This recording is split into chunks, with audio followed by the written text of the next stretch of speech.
Mangwanani Mwalelepo Vukenjani Kleklas Vanave Africa. You are at the right place. This is Africa Good Morning, your portal into Africa's potent stories. Today, we explore Botswana's historic political shift with President Duma Boko facing the legacy of diamond wealth and economic challenges. South Africa's President Cyril Ramaphosa pushes unity talks amid uncertainty. In Kenya, farmers are innovating peaceful ways to coexist with elephants. We also examine how new U.S. grant rules threaten African research funding and academic freedom, as well as Nigerian Afro-pop star Tems empowering women musicians through her mentorship initiative. Stay tuned for the latest updates from Botswana with Rorisang Mogojwe, covering current affairs as well as sport. Watch Africa Good Morning on DSTV 2 at 5, GoTV 25, oneup2.com, NTV Africa, and Network Media Hub on YouTube. My name is Ashwin Berry. Top story shortly.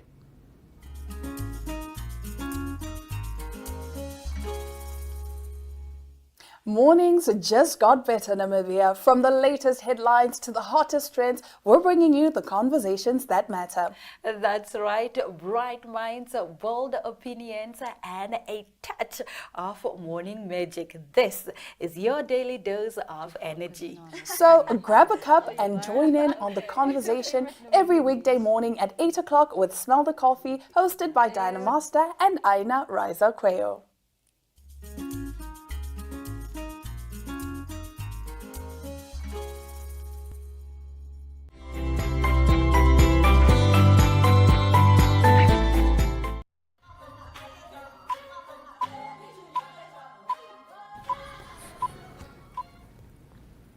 Let's get into the top stories.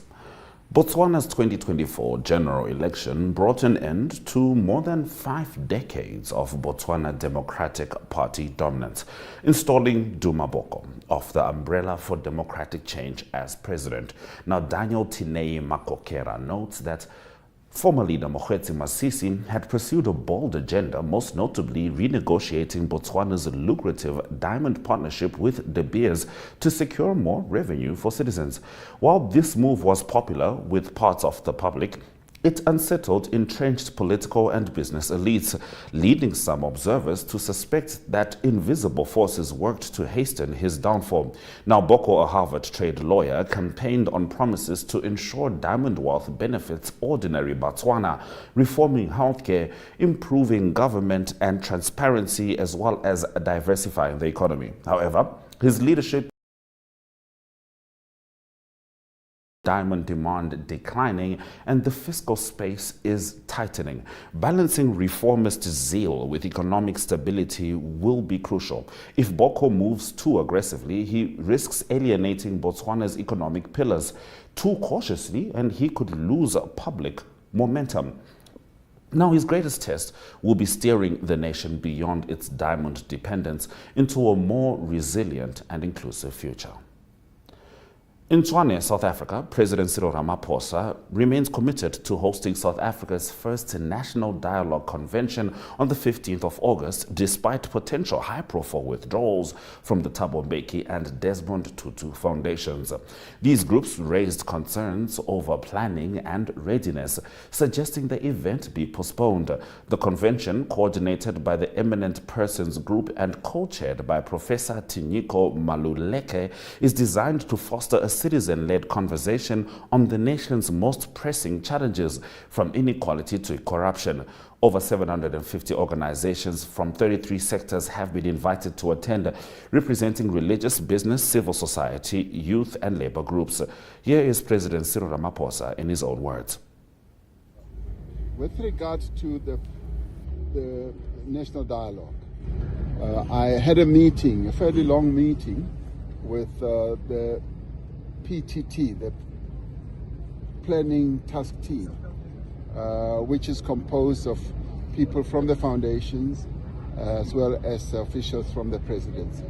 We had a lengthy discussion and we dealt with the extent of preparedness for the first convention, which is going to be on the 15th. And there was a sense in some of the quarters that we may not be as prepared as we should be. And it had to do with the level of preparedness. And then I raised a concern that the invitations have already gone out to 750 organizations. And many of those organizations have already responded that they are coming, they are willing and committed. Prior to that meeting, there had been a meeting of civil society where there were 100 representatives and who felt that they want to go ahead with the dialogue. So what was pleasing for me was that the foundations who felt that they are not so happy about the level of preparedness felt and said that they will remain part of this dialogue. So they will participate, they will remain part of it, and then they will leave the planning for the first convention to the civil society organizations and officials from the presidency. From what I gleaned, there was nothing political about it. There was nothing askew about it. It was just the issues of, are we as prepared as we should be? So it could be risky to go ahead when you're not so prepared, but I then said to everyone, go and make sure that we get ready as well as we could be and pull out all stops. Make sure that we hold a really good dialogue first convention. So that is the instruction I have given everyone, and they are now working towards delivering a good convention, the first convention. And in the end, the first convention really is not going to deal with the substantive issues. It is going to deal with the process, how the other dialogues are going to happen in various districts in our country, in various wards in our country. So the first convention will then be choosing a steering committee that will take the work forward. We'll also get involved in planning how that process will evolve. So in the end, there is no difference about substantive issues. It is peripheral issues that should never make anyone want to go and jump off a tall building. That should never give anyone indigestion. These are matters that are going to be properly ironed out as we move on. So in the end, the withdrawal of the foundations is not a train smash. The dialogue is going to go ahead. The people of South Africa want the dialogue to go ahead. And of course, with an undertaking of this nature, there will always be hiccups here and there, and various other dialogues that we've held in the past, be it the drafting of our constitution, even with the drafting of the Freedom Charter. There were some hiccups here and there, but what mattered was the outcome. So I'm focusing my eyes on the outcome, which is the substance that will come out of this dialogue, which will be charting a very clear path to where our country should be going to in the next 30 years and more. So just for clarity, Mr. President, the National Convention will commence as of the 15th of August, just for clarity purposes. The National Convention will commence on the 15th. I will go and do the opening address, and there will be some 1,000 people or so representing various sectors who are already gearing themselves up to come and participate. And the finance has been made available, the venue has been secured, the operations center or room is already in operation, the replies, the RSVPs as they call them, are flowing in. So people are getting ready to come and participate in the dialogue. So the show is on the road, and the caravan is moving. Let's go. All right, this is Africa Good Morning, and we continue. In Taita Taveta County, Kenya, communities are adopting creative, non-lethal methods to live alongside elephants. For decades, herds straying from Tsavo National Park have trampled crops and sparked tensions, sometimes with fatal results. Now, farmers like Gertrude Jakim are planting sesame, a crop elephants avoid, reducing the temptation for them to raid fields. Others, such as Richard Shika, use beehive fences, rows of hives linked by wires so that any disturbance prompts bees to emerge, gently persuading elephants to move on. These measures, supported by conservation group Save the Elephants, aim to safeguard livelihoods while preserving elephant populations. Conservationist Yuka Luvonga notes that expanding farms and settlements increasingly block migratory corridors, making peaceful encounters harder to maintain. Now, the Kenya Wildlife Service reports 30 to 35 human deaths each year from elephant-related incidents, highlighting the urgency of effective solutions. By combining deterrence with income from honey and sesame sales, farmers are turning conflict into coexistence. It's a shift from seeing elephants as threats to recognizing them as neighbors, proving that conservation can work best when it starts with local fields. Now, African researchers are facing serious challenges as new U.S. federal grant rules tighten political control over funding. Signed by Donald Trump, these rules require political appointees to approve grants, restrict support for projects involving racial equality, gender studies, or immigration, and allow easy cancellation of funds. For African universities and research centers, which rely heavily on U.S. government grants for health, climate, social science, and development studies, this creates uncertainty as well as risk. Long-term projects could lose funding suddenly, disrupting critical research on diseases like malaria, HIV, as well as studies on environmental sustainability and governance. Now, the new rules also raise administrative burdens, potentially sidelining institutions with fewer resources to comply. Experts warn that these restrictions could accelerate brain drain as talented researchers seek more stable support elsewhere. While some new provisions aim to broaden funding to smaller institutions, the overall effect risks politicizing science and undermining academic freedom. African researchers are now urgently exploring alternative funding sources and regional partnerships in order to safeguard their work as well as to sustain progress. Nigerian Afropop singer Tems has gone from just uploading tracks online to winning Grammy Awards and performing on the world's biggest stages. But she hasn't forgotten the challenges she faced starting out. In a BBC interview, she described an industry where women are often underestimated, pressured to fit narrow images, and excluded from key opportunities. To help change that, she launched the Leading Vibe initiative in Lagos, a mentorship and training program for aspiring female musicians. The initiative offers practical workshops on songwriting, performance, branding, as well as contract negotiation and guidance on mental health and personal boundaries. Tems says the goal is not just to develop talent, but to empower women to own their creativity and careers. She urges young artists to stay authentic and resist the lure of fame without purpose. By providing resources and networks she lacked early on, Tems hopes to shift Afropop toward greater gender equality. Her work reflects a growing movement where women in African music are claiming space. All right. Those have been our top stories on Africa Good Morning. We're going to have a look at the weather just before Rorisang Mogojwe joins us for the Botswana report.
All right, good morning, Rorisang Mogojwe in Botswana. We're going to get straight into your stories as you deliver the Botswana report. Good to have you here.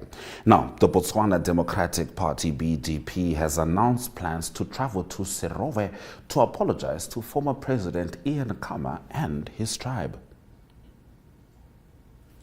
Yes, indeed, the new leadership of the former ruling Botswana Democratic Party has announced plans to travel to Serwe village in the Central District right here in Botswana in order to meet with former President Ian Khama, his royal uncles, and some of the community members right there in the village in order to render an apology. Now, do bear in mind that Khama quit politics last year in order to assume his role as the paramount chief of Bangwato, to become the traditional leader of that particular tribe, as is his birthright to become chief of that particular tribe. Now, this new leadership says that it is going to render an apology to Khama, his royal uncles, as well as members of the community over what they say was regrettable treatment by the former, or rather the previous regime, the previous BDP government, then over access to the Khotla. The Khotla is a communal place where members of the community get to meet and discuss issues regarding their community with their leaders. And there was conflict regarding access and use of this communal place. And so the current leadership believes that what happened with the BDP government of the time was wrong and unjustifiable, and so they have taken it upon themselves to travel to go meet with members of the community, as well as the traditional leader or the chief being Ian Khama, and that they say that they're really taking a very humble approach to situations, because they do believe that perhaps what happened, or the conflict between the former regime as well, particularly the former leader Masisi and Khama, the feud between the two is what actually cost them, or it's one of the reasons why they lost the elections to the UDC. And so they are traveling to go and smoke the peace pipe and, right any wrongs that they feel that might have happened as a result of the previous BDP government. And so they believe that even in their constitution, they need to observe justice and peace. And so this is one of the things that they're doing in order to build a new BDP in preparation for elections in 2029. 16 students have been remanded in custody for allegedly assaulting another male pupil over the weekend. Tell us more. This incident was widely circulated on social media, and it has sparked widespread concern from members of the public who are calling on schools to adopt comprehensive strategies that will deal with violence that is currently being experienced in schools. And some of them actually do blame the fact that government has withdrawn or has banned corporal punishment in schools, citing human rights abuses. And they say that because of this, delinquencies amongst young people or learners in the school environment has grown, and it continues to grow. And there's concern that this violence that is happening within the school environment can lead and has already led to serious injuries and might even lead to the loss of life. And so this particular incident has seen 16 male students being remanded in custody over a violent incident that was captured on video, and they are currently being kept at a rehabilitation center near the village of Molepolole. And so they will appear in court once again on the 18th of this month, on the 18th of August, and police continue to investigate this incident. They did confirm the fact that the victim, who was seen being assaulted by his schoolmates, is currently at home recovering. He did sustain some injuries, but he's well on his way to recovery. But nevertheless, members of the public are very concerned about the rise in violence in the school environment, and they say that something needs to be done, and it needs to be done quickly. All right, Rorisang, we end with some football as the mayors are set to receive a cash bonus after their WAFCON campaign. Well, as the football fans say, yeah, the ladies are going to eat something. Well, the Botswana Football Association, or BFA CEO Tariq Babiseng, said the Confederation of African Football, or CAF, has awarded Botswana $150,000, which is about 2 million pula for finishing third in Group B, and half of that amount is going directly to the players, and it will be awarded at a homecoming ceremony that is expected to be held on the 20th of this month, 20th of August. Now, the Mayors, as we know, exited at the group stage after defeats to Nigeria and Algeria, but they closed their campaign with a 2-1 victory over Tunisia. It was their second WAFCON appearance following a historic quarter-final run in 2022. Meanwhile, the men's national team, which is the Zebras, are preparing for the African Cup of Nations, AFCON, as well as World Cup qualifiers in September and October. And this will be followed by training camps as well as a tournament in Morocco in November.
Thank you for staying with Africa Good Morning throughout the broadcast. Do keep in mind that you can follow us on TikTok at Africa Good Morning. Just one word, Africa Good Morning. We are on all social media platforms, making sure that you get the latest in Africa. Today, we spoke about Botswana's historic political shift with regards to Duma Boko's economic challenges. South Africa's President Cyril Ramaphosa is still pushing unity talks amid uncertainty.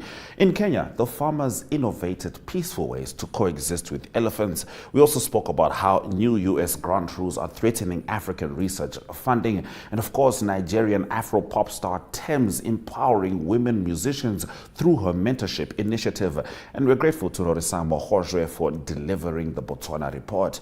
Tomorrow, the baton is passed to Ari Hohad as he delivers the South Africa report, and we'll do what we always do, bringing you the potent stories from the beautiful continent. From me, Ashumberi and the Africa Good Morning team, DSTV 285, GoTV 25, 1up2.com, Network Media Hub, and NTV Africa is precisely where you can find us. Swera Jaganaka.